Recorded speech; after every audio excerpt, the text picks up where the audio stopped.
조니 소말리. 걔는 이미 미국에서도 소문이 자자해. 근데 그렇다고 이렇게까지 할 일이냐고. 여기 조니 소말리의 만행 영상을 보며 분노를 토하고 있는 한 남성이 있습니다. 그는 처음 소말리의 영상을 보자 저런 놈은 언젠가는 꼭 대가를 치러야 해 라고 하며 손가락질을 하고 있는데요. 그런데 그런 그가 영상이 끝나자 아무 말 없이 해당 영상을 수차례 반복하며 표정이 일그러지는데요. 도대체 그는 어떤 감정을 가지고 영상을 시청하고 있는 걸까요? 지금 저와 함께 사연 만나보겠습니다. 안녕하세요. 저는 항상 파이터를 평가할 때 제 눈을 믿어왔어요. 15년 동안 프로복서로 활동했고 지금은 보안 컨설턴트로 일하고 있어서 사람을 보고 그들이 얼마나 위험한지 대충 알 수 있다고 생각했거든요. 제 이름은 윌리엄 마이클이라고 해요. 저는 사람들의 싸움 방식을 이해하는 걸 직업으로 삼고 살았어요. 매일 아침 거울을 보면 사람들이 저를 어떻게 보는지 알 수 있어요. 키가 크고 어깨가 넓은 전형적인 복서 체격이에요. 경기 중에 부러졌던 코는 약간 휘어있고 오랜 시간 펀치백을 쳐서 손마디는 두툼해졌죠. 42살이라 예전만큼 빠르진 않지만 아직도 싸움꾼의 몸을 유지하고 있어요. 제 체중의 2배를 들어 올릴 정도로 팔에 힘이 남아있고 저보다 나이 절반인 애들하고도 12라운드는 버틸 수 있어요. 미국 여기저기 다양한 동네에서 일하다 보니 여러 배경을 가진 파이터들을 많이 만나게 됐어요. 그동안 수백 번의 싸움을 말리고 셀 수 없이 많은 보안팀을 훈련시켰죠. 위험이 언제 터질지 모르는 거친 동네에서도 일해봤고 고급 호텔에서 비싼 양복 뒤에 숨은 위협을 감지해야 할 때도 있었어요. 이 모든 경험 덕분에 각기 다른 스타일의 파이터들에 대해 나름대로 견고한 생각이 쌓였다고 믿었어요. 특히 아시아계 남성에 대해선 고정된 의견이 있었어요. 무술 영화도 많이 봤지만 실제는 다르다고 생각했죠. 제가 만난 대부분의 아시아계 남성들은 서양 남성들에 비해 키도 작고 체중도 가벼웠거든요. 체육관에서도 그들을 지켜보면 대부분 훈련도 열심히 하고 실력도 있지만 제가 서양 파이터들한테서 보던 그런 원초적인 힘은 좀 부족하다고 느꼈어요. 꾸준히 훈련하는 사람들조차 힘보다는 기술에 더 중점을 두는 것처럼 보였어요. 시카고에 있는 체육관에서 있었던 일이 기억나요. 아시아계 대학생들이 몇 달 동안 새벽 6시에 나와서 훈련하곤 했어요. 그들의 폼은 완벽했지만 제 다른 학생들처럼 펀치를 보여주진 않았죠. 그래서 저는 동료들에게 그냥 체격이 다르잖아. 그게 잘못된 건 아니고 누구나 각자의 장점이 있는 거지. 라고 말하곤 했어요. 지금 돌아보면 제가 얼마나 편협했는지 보여요. 미국에서 만난 그것도 대부분 파이터도 아닌 아시아계 몇 사람만 보고 제 의견을 정했던 거죠. 그래도 제가 아는 게 맞다고 확신했어요. 평생 싸움에 몸담았고 수백 명을 가르쳤고 수십 번의 경기에서 싸워봤고 미국에서 가장 험한 장소들에서도 보안 업무를 했으니까요. 모든 걸 다 봤다고 생각했던 거예요. 윌리엄. 이런 제 편견은 오래된 권투 글러브처럼 편안하고 익숙하게 느껴졌어요. 제 세계관에 딱 맞아서 의심해 본 적도 없었죠.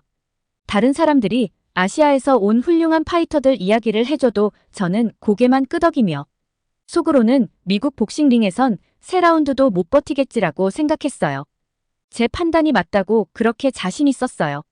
심지어 국제복싱 경기나 아시아 파이터가 나오는 MMA 경기를 보면서도 그들이 이기면 기술이나 스피드 덕분이지 힘은 아니야라고 생각했어요. 상대를 KO시켜도 상대방이 턱이 약했던 거겠지 하고 생각하면서 제가 틀렸음을 보여줄 수 있는 상황을 매번 제 선입견에 맞춰 설명하려 했죠. 당시에는 이런 제 편견이 얼마나 판단력을 흐리게 하는지 몰랐어요. 한쪽만 계속 훈련하고 다른 한쪽은 완전히 무시하는 파이터처럼요. 제 생각은 아시아 현지의 파이터들과 직접 경험한 것도 아니고 미국에서 만난 소수의 대부분 파이터도 아닌 사람들을 통해 형성된 거였어요. 그렇게 익숙하고 편안했던 저만의 편견의 세계가 곧 완전히 뒤집힐 거라는 건 꿈에도 몰랐죠. 가끔씩 인생은 우리가 필요한 줄도 몰랐던 교훈을 가르쳐주곤 해요. 제게 그 교훈은 조니 소말리라는 논란의 인물과 그가 등장한 바이럴 영상으로부터 시작될 예정이었어요. 어느 저녁 사무실에서 소셜미디어를 스크롤하던 중 눈길을 끄는 영상 하나를 발견했어요. 제목이 한국에서 미국인 유튜버가 참교육 당하다라고 되어 있더라고요. 평소엔 이런 영상을 잘 안 보는 편인데 이상하게도 이번엔 손이 멈췄어요. 아마도 제가 오랫동안 싸움과 격투기 관련 분석을 해와서 그런 걸 수도 있고 아니면 그냥 단순한 호기심이었을지도 모르겠네요. 영상 속 남자는 자기 스스로를 조니 소말리라고 부르고 있었는데 미국인이 한국 서울거리에서 돌아다니면서 제 눈살을 찌푸리게 하는 행동을 하고 있었어요. 사람들에게 소리를 지르고 한국어를 비웃고 허락도 없이 무작정 촬영을 하고 다니더군요. 영상을 보면서 머리를 저었어요. 보안 컨설턴트이자 전직 권투 선수인 제 입장에선 낯선 사람을 무례하게 대하는 건 도덕적으로도 틀렸고 위험하기까지 하다는 걸 잘 알고 있거든요. 그러다가 예상치 못한 장면이 나왔어요. 조니 소말리가 버스 정류장에서 대기 중이던 한 한국 남자에게 다가갔어요. 그 남자는 평범한 체격에 키는 5피트 8인치 정도로 보였고 그냥 청바지에 흰 티셔츠 차림이었어요. 특별할 거 없어 보였죠. 그런데 조니 소말리는 또 평소 하던 대로 카메라를 들이밀며 그 남자 얼굴 가까이 접근하기 시작했어요. 그 다음에 벌어진 일의 순간 제가 의자에서 벌떡 일어났어요. 그 한국 남자가 순식간에 반응한 거예요. 조용히 서 있던 그가 갑자기 조니 소말리를 공중으로 날려버렸어요. 진짜로 거의 2미터는 날아가서 바닥에 쿵 하고 떨어지더라고요. 그 남자가 워낙 빨리 움직여서 무슨 일이 일어난 건지 확인하려고 몇 번이고 영상을 되감아 봐야 했어요. 이거 가짜 아니야? 혼자서 이렇게 말해버렸어요. 제가 그동안 링 안팎에서 수백 번 싸움을 해봤고 수년 동안 파이터들을 훈련시켜왔거든요. 제 경험상 저 정도로 큰 사람을 저렇게 멀리 던지려면 엄청난 힘이 필요한데 영상 속 한국 남자는 딱히 강해 보이지도 않았어요. 그래서 한국에서 영어를 가르치며 5년간 살아온 친구 마이크에게 전화를 걸었어요. 야, 이 영상 봤어? 링크를 보내주면서 물어봤죠. 마이크는 제 생각이 연출 같다고 하자 웃더라고요. 윌리엄, 넌 한국 사람들을 잘 몰라 그러는 거예요. 그쪽 사람들은 내가 생각하는 것과 달라. 일단 한국 남자들은 거의 다 군 복무를 해야 해. 법적으로 의무야. 게다가 어릴 때부터 무술을 배운 사람도 많고. 그래도 그렇지. 제가 반박했어요. 물리적으로 말이 안 돼. 그 남자는 덩치도 작았는데. 내 문제는 그거야. 마이크가 말을 끊더니 너는 모든 걸 덩치나 서양 기준으로만 판단하잖아. 한국 무술은 달라. 속도와 기술에 집중하고 상대의 힘을 역이용하는 법을 배워. 게다가 한국 사람들은 한이라는 게 있어. 그건 일종의 깊은 내면의 힘 같은 건데 한계까지 몰리면 튀어나오는 힘이야. 마이크가 한국에서 겪었던 일들을 들려주는데 점점 더 흥미가 생기더라고요. 마이크는 한국 무술 도장에서 어린아이들이 5살 때부터 몇 시간씩 훈련하는 모습을 봤다고 했어요. 한국 문화에선 상대에 대한 존중이 중요하지만 자신과 공동체를 지키려는 마음도 강하다고 하더군요. 2002년 월드컵 기억나? 마이크가 물었어요. 그때 한국이 준결승까지 갔잖아. 다들 그들이 힘이 부족하다. 키가 작다 했지만 결국 놀라운 단합력과 끈기로 모두를 놀라게 했지. 마이크 얘기를 들으면 들을수록 더 궁금해졌어요. 원래 한국에 한 번쯤 가보고 싶었거든요. 한국 음식을 좋아해서 근처 식당에서도 불고기나 김치를 즐겨 먹었고 한국 영화도 꽤 봤어요. 특히 격투 장면들이 정말 인상적이었죠. 그런데 이제는 다른 이유로 가보고 싶다는 생각이 들었어요. 있잖아. 나 직접 가서 봐야겠어. 한국 파이터들이 뭐가 다른지 알고 싶어졌어. 제가 마이크에게 말했죠. 드디어 정신을 차렸네. 마이크가 답했어요. 근데 한 가지만 기억해. 선입견은 다 버려야 해. 한국은 내가 생각하는 것보다 훨씬 다채로워. 그리고 외모로 사람을 과소평가하지 않는 게 좋아. 전화를 끊고 나서 여행 사이트를 열고 서울행 항공편을 검색하기 시작했어요. 머릿속엔 온통 질문들로 가득했죠. 정말 한국 파이터들에게 특별한 무언가가 있는 걸까? 한국 무술은 어떻게 서양 스타일과 그렇게 다르게 발전해 온 걸까? 그리고 직접 가서 뭘 배우게 될까? 그땐 몰랐지만 그 작은 영상 하나가 제가 격투, 힘, 그리고 외모로 사람을 판단하는 것에 대한 모든 고정관념을 바꿔놓을 계기가 될 줄은 꿈에도 몰랐어요. 한국에 온 첫날은 정말 다른 세상에 발을 들여놓은 것 같았어요. 서울의 거리들은 깨끗하고 질서정연해서 제가 미국에서 일하던 분비는 동네들과는 확연히 달랐죠. 어디를 봐도 목적 있게 움직이는 사람들 뿐이었어요. 전직 권투 선수이자 보안 전문가로서 사람들의 걸음걸이나 몸가짐을 유심히 살펴보는 건 제게 습관처럼 남아있어요. 어쩌면 그 습관을 버리고 싶지도 않은 것 같아요. 도심 근처의 한 분비는 공원에서 조사를 시작하기로 했어요. 아침 공기는 상쾌했고 벚꽃이 마치 분홍색 눈처럼 흩날리고 있었죠. 나이 지긋하신 분들이 나무 아래서 태극권을 연습하고 계셨고 젊은 직장인들은 커피를 손에 들고 바쁘게 지나가고 깔끔한 교복을 입은 학생들은 삼삼오오 모여 학교로 향하고 있었어요. 저는 공원의 중앙광장 근처에 있는 벤치에 앉아 사람들을 관찰하기 시작했어요. 오랜 보안 업무 덕분에 사람을 관찰하면서 많은 걸 배울 수 있다는 걸 잘 알고 있었거든요. 가장 먼저 눈에 띈 건 한국 남성들의 걸음걸이가 제가 익숙한 것과는 다르다는 점이었어요. 대부분 등이 곧고 자신감 있는 걸음걸이를 하고 있었죠. 그중 많은 사람들이 훈련된 파이터처럼 절제된 에너지를 내뿜는 것처럼 보였어요. 그러다 중국인 관광객 무리가 눈에 들어왔어요. 그들은 시끄럽게 떠들며 과자 포장지를 아무렇게나 땅에 버리고 있었죠. 미국이라면 대부분 그냥 지나가거나 무시할 상황이었을 텐데 여기서는 좀 다르게 전개됐어요. 한 50대쯤 돼 보이는 한국 남성이 말끔한 정장을 입고 관광객들에게 다가갔어요. 키는 크지 않았어요. 한 173cm 정도 됐을까요? 그런데도 그의 존재감이 강해서 저도 모르게 자세를 바로잡게 됐어요. 처음에 그 남성은 조용하고 정중하게 약간 고개를 숙이며 관광객들에게 말을 걸었어요. 말은 알아듣지 못했지만 말투만으로도 그가 쓰레기를 주워달라고 요청하는 걸 알 수 있었어요.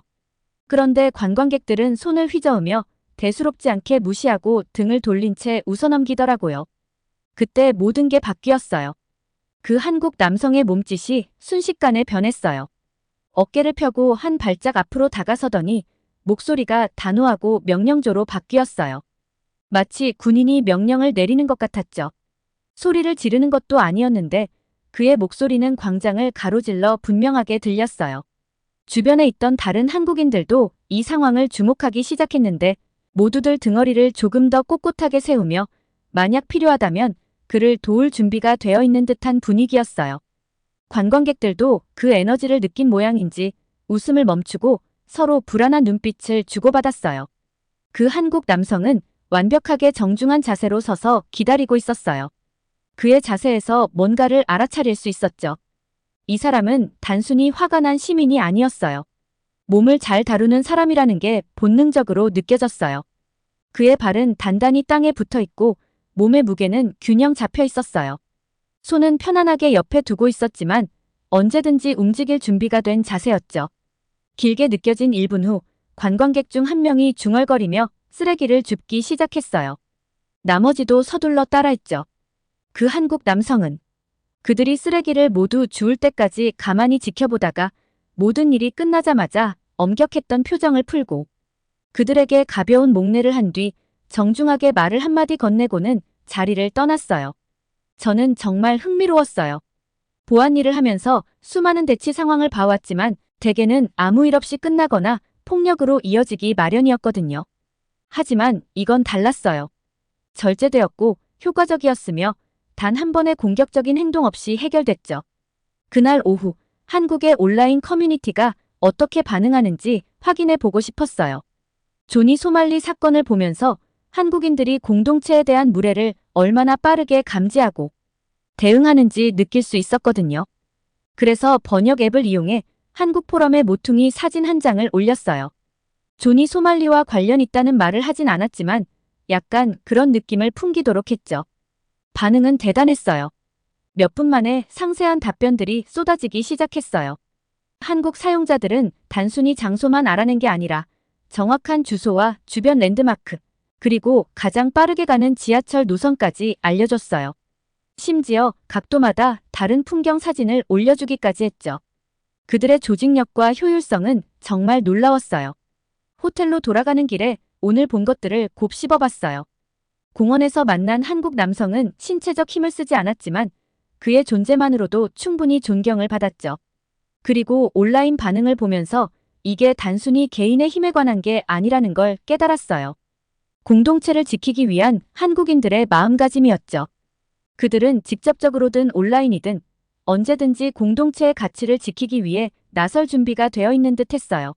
제 조사는 이제 막 시작된 상태였지만 벌써 제 선입견이 깨지는 걸 느꼈어요. 한국 사회에는 분명 독특한 무언가가 있었어요. 개인의 절제와 집단의 힘이 조화를 이루는 제가 이전에 경험해보지 못한 그런 것이요. 그날 밤 앞으로 더 많은 걸 알아갈 생각에 잠이 들었어요. 한국 문화에 대해 배울 게 정말 많을 것 같았거든요. 좁은 골목길에 자리 잡은 작은 복싱 체육관 앞에 서서 긴장된 마음을 느꼈어요.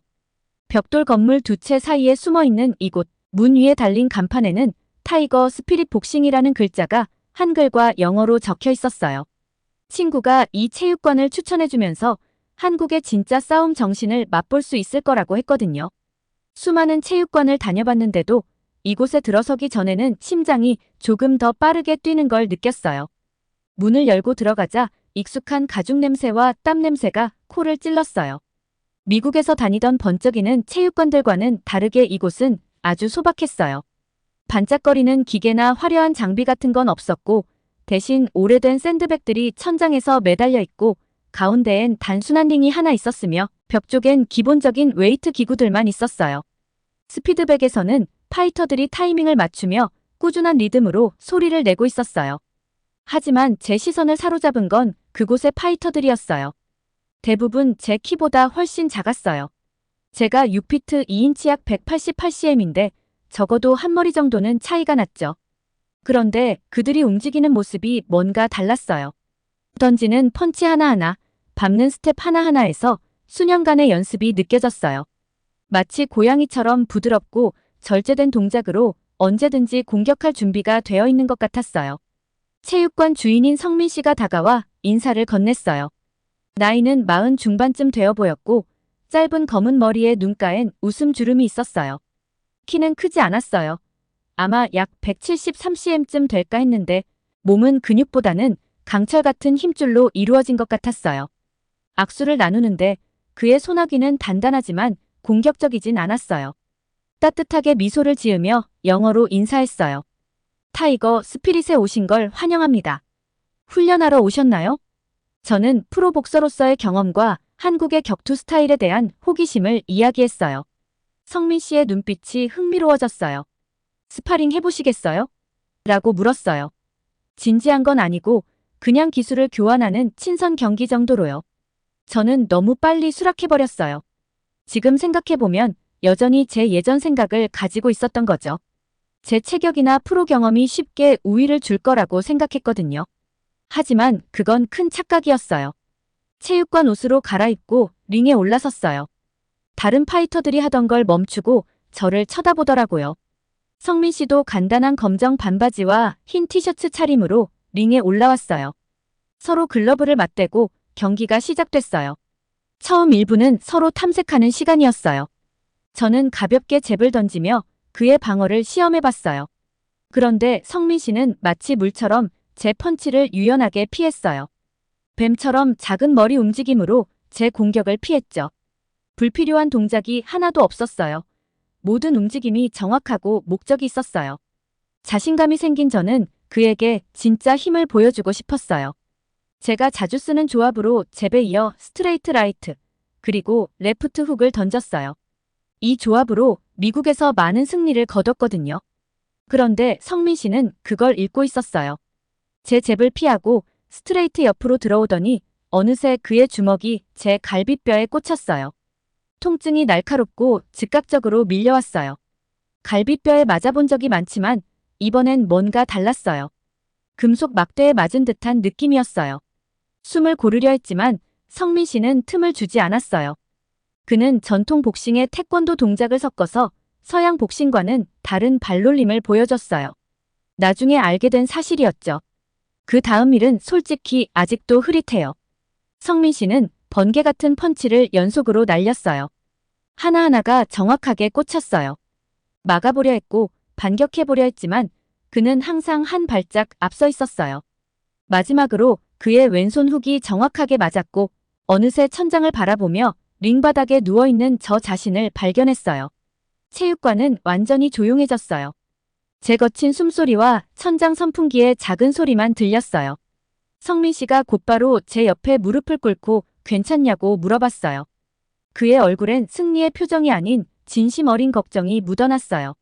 그게 저에게는 꽤 인상 깊었어요. 승리했음에도 불구하고 첫 번째 생각은 저의 상태를 걱정하는 거였으니까요. 앉아서 상황을 이해하려 애쓰는 동안 다른 파이터들이 제 주위로 모였어요.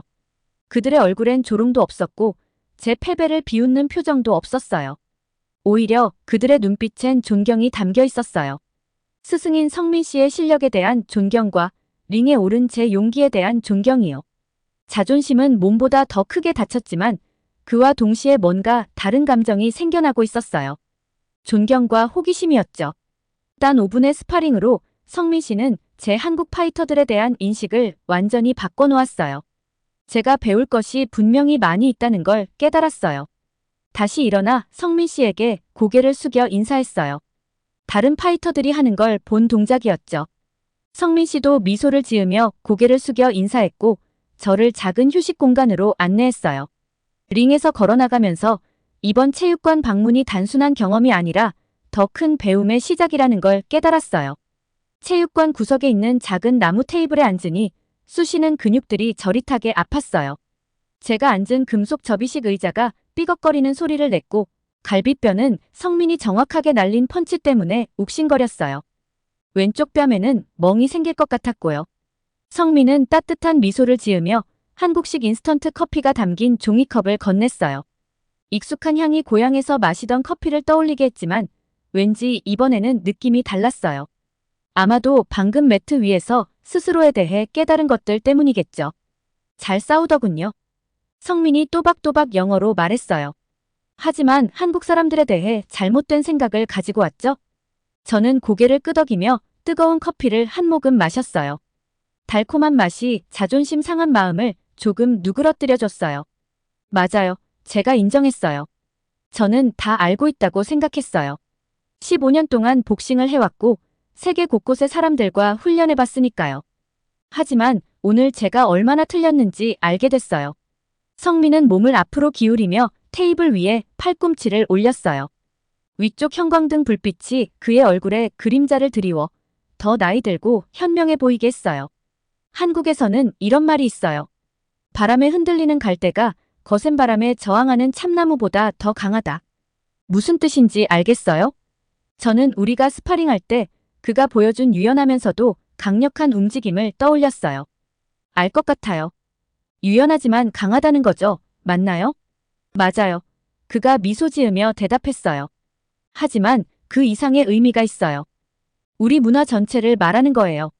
한국 사람들은 갈대 같아요. 우리는 예의 바르고 손님을 환영하고 존중을 보여줘요. 하지만 그는 잠시 멈추며 커피를 젓기 시작했어요. 누군가가 너무 무례하게 굴거나 우리 집을 무시하면 우리는 부러지지 않아요. 대신 맞서요. 체육관이 조금씩 조용해지고 있었어요. 다른 선수들이 뒷정리를 하고 있었지만 저희 쪽을 힐끔거리는 게 느껴졌어요. 한 젊은 복서가 아까 제가 봤던 묘한 동작들이 섞인 조합을 연습했던 무거운 샌드백을 닫고 있었어요. 그거에 대해 좀 더 얘기해 줄 수 있어요? 제가 궁금한 듯 물었어요. 여기 있는 사람들이 정말 하나로 뭉친 것처럼 보이더라고요. 예전에 그 유튜버 사건이 터졌을 때도 마치 커뮤니티 전체가 하나로 움직이는 것 같았어요. 성민의 표정이 진지해졌어요. 어렸을 때부터 정과 기분을 배우며 자라요. 이건 어떻게 설명해야 할지. 서로 연결되고 조화를 유지하려는 마음이죠.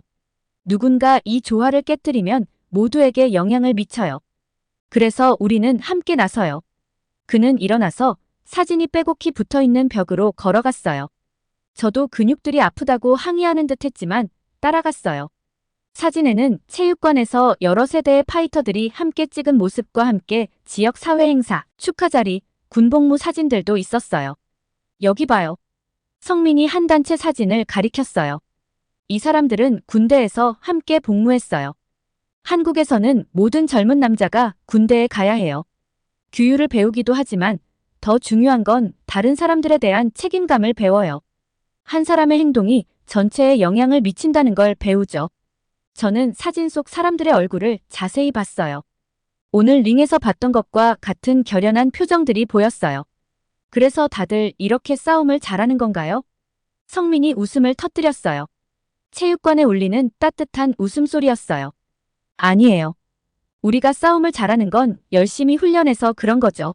하지만 군 복무, 가족에 대한 가치, 우리의 역사.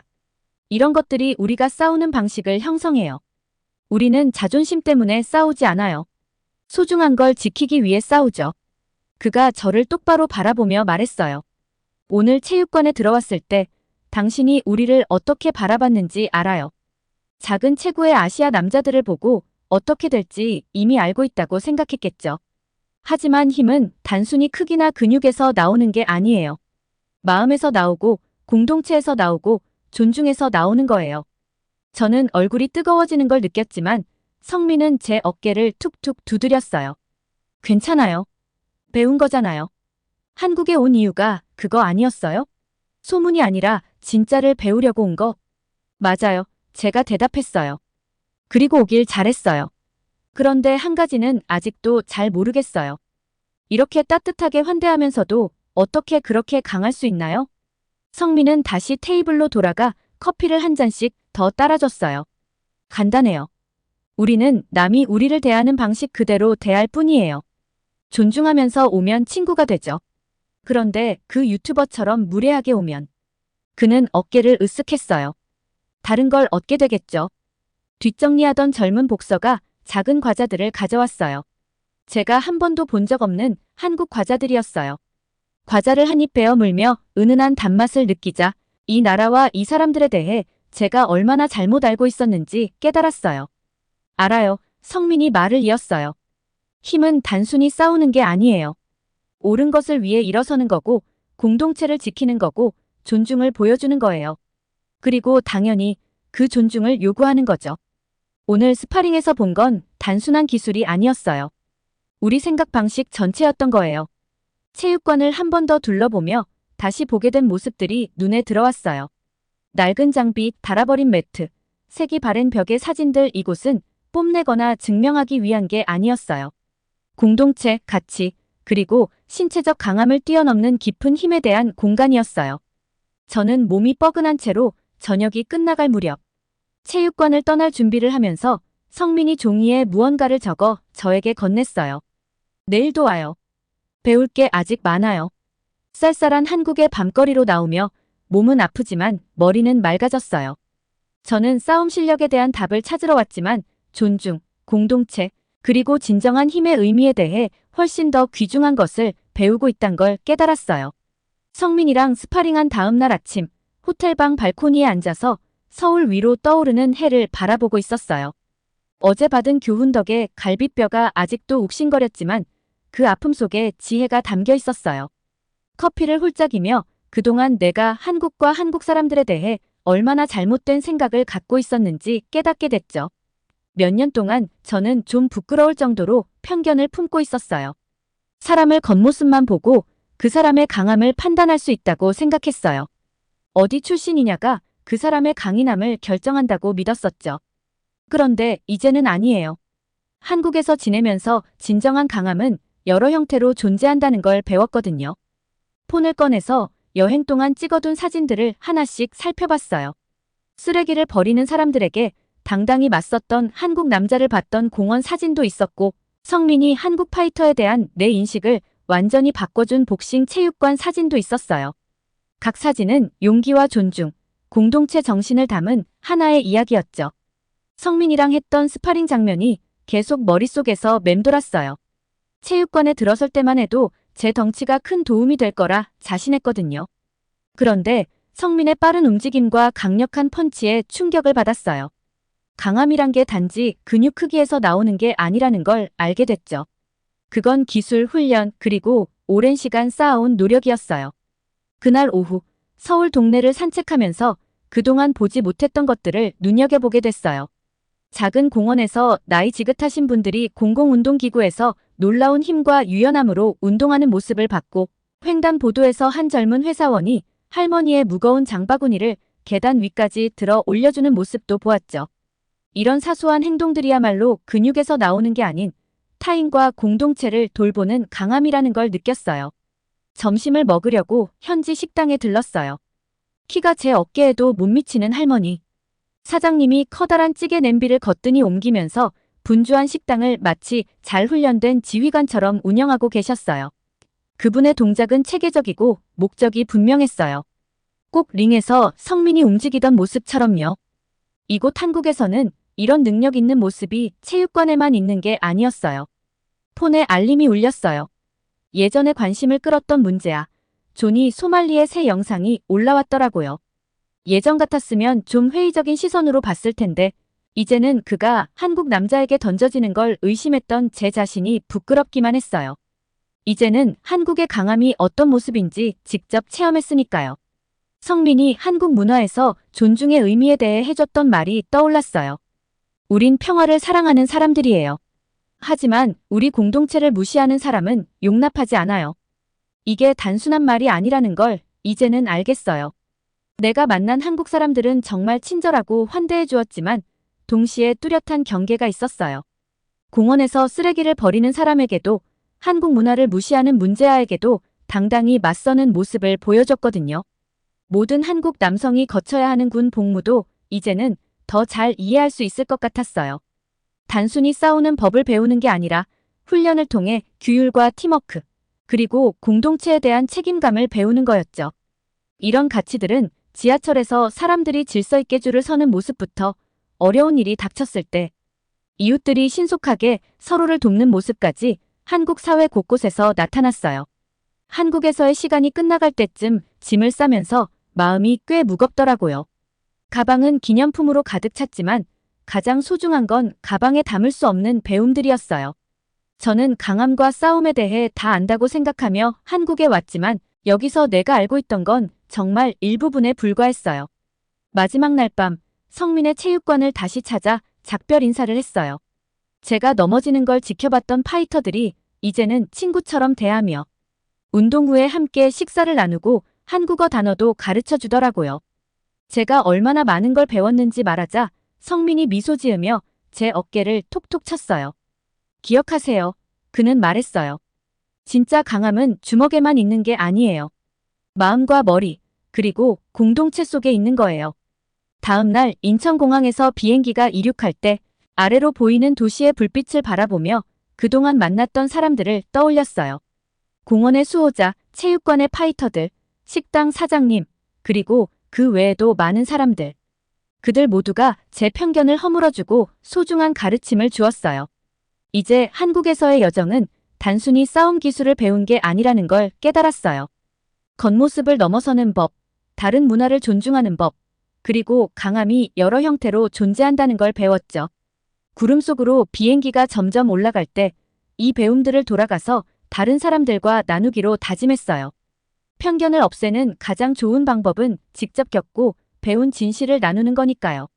오늘 준비한 영상은 여기까지입니다. 영상이 도움이 되셨다면 구독과 좋아요 부탁드려요. 여러분의 구독과 좋아요는 영상 제작에 큰 힘이 된답니다. 영상 시청해주셔서 감사합니다. 더 좋은 영상으로 찾아뵙겠습니다.